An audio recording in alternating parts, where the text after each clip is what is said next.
dövmə də dərmanım var evdə. Mənə deyirdi, bağçanda qızartı var, bunu yemə, onu yemə. Duman olanda. Sizə gəlməmişdən 2-3 gün qabaq orada müalicəni götürürdüm. Özü ac qarnı 8 dərman. Salam dostlar, növbəti xəstəni sizə təqdim etmək istəyirəm. Xəstənin maraqlı cəhəti sadəcə uzun illərdir ki, qarında olan ağrıların olmasına baxmayaraq, xəstə bizə Mingəçevir şəhərinə müraciət edib. Mingəçevir şəhərində müəllimə işləyir xanım xəstəmiz və təxminən 2 il ərzində qarnında ağrı olması şikayəti ilə müxtəlif həkimlərdə olub və bu həkimlərin yazdığı müalicələri almasına baxmayaraq xəstəlik ağrılarını tam keçməyibdir. Xəstə bizə müraciət etdikdə bağırsaq keçməməzliyi əlamətləri olduğunu aşkar elədik və mən özüm xəstəni şəxsən tanıdığım üçün, qohum-əqrəbələrini tanıdığım üçün bəzi genetik arzu olunmaz xəstəlikləri düşündüm və təcili sürətdə xəstədə bağırsaq keçməməzliyi olduğunu nəzərə alaraq təcili əməliyyata götürdük. Əməliyyat əsasında nazik bağırsaq invaginasiyası aşkar olundu. İnvaginasiya o həddə idi ki, artıq bağırsaq illərdir bu vəziyyətdədir və indi xəstəmiz özü təsdiq edəcək. İllərdir bu insan yemək yeməkdən çəkindiyi üçün çox ciddi çəki itirilməsi olmuşdu xəstəmizdə. Çünki nazik bağırsağın çox cüzi bir hissəsindən keçid qalmışdı. Uzun müddətdir ki, invaginasiya vəziyyətində yaşayıb deyə bu insan artıq bağırsaq bir-birinə elə yapışmışdı ki, içərdən belə nazik bir keçid qalmışdı. Bu keçiddən də ancaq su keçə bilərdi. Buna görə də xəstəmiz quru qidalardan imtina etdiyi üçün çox ciddi çəki azalması olmuşdu. Hal-hazırda əməliyyatımızdan təxminən 5 gün keçibdir. Xəstəmiz yeyir, içir, fizioloji aktlar normaldır, şükürlər olsun. İndi xəstəmizi dinləyək, mən demədiklərimi də özü vurğulasın, zəhmət olmasa.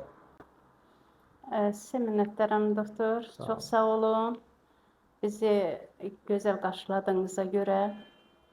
Mən həqiqətən də 2 ildən bəlkə də çoxdur ki, bu xəstəlikdən əziyyət çəkirdim. Müxtəlif yerlərə də müraciət eləmişəm. Yəni, dərmanlarla, iynələrlə bu müalicəni istəyirdim, davam elətdirəm.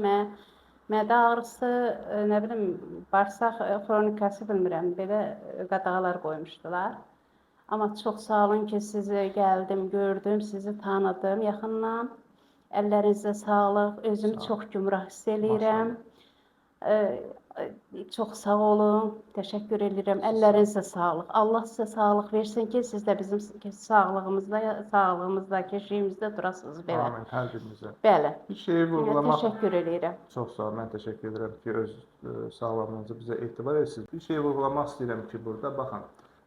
Xəstəmiz özü vurğuladı ki, 2 ildir ki, qarnında olan ağrılar və müxtəlif həkimlərə gedibdir. Bu insanda günah yoxdur. Bəzən isə xəstələr çox saymamaz yanaşırlar. Qarında olan ağrılar xronik və kəskin olmadığı üçün bu ağrılar keçib gedəcək deyə ertələyirlər. Başqa bir xəstəm var idi bu aralarda.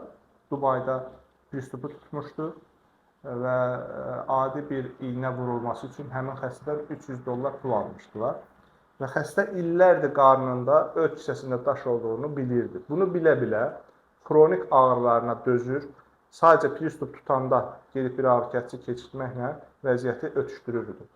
Amma o xəstəni artıq biz gördükdə onu yenə Bakıda pristop tutmuşdu və biz gördükdə onu həmin əməliyyat elədik, bu problemdən qurtardıq. Burada nəyə vurğulamaq istəyirəm ki, əgər qarnınızda bir dəfə də olsun kəskin və ya xronik formada bir ağrı yaşamısınızsa, bunu göz ardı eləməyin. Bu, hər hansısa bir xəstəliyin ilkin əlamətlərindən xəbərdar edici bir əlamətdir.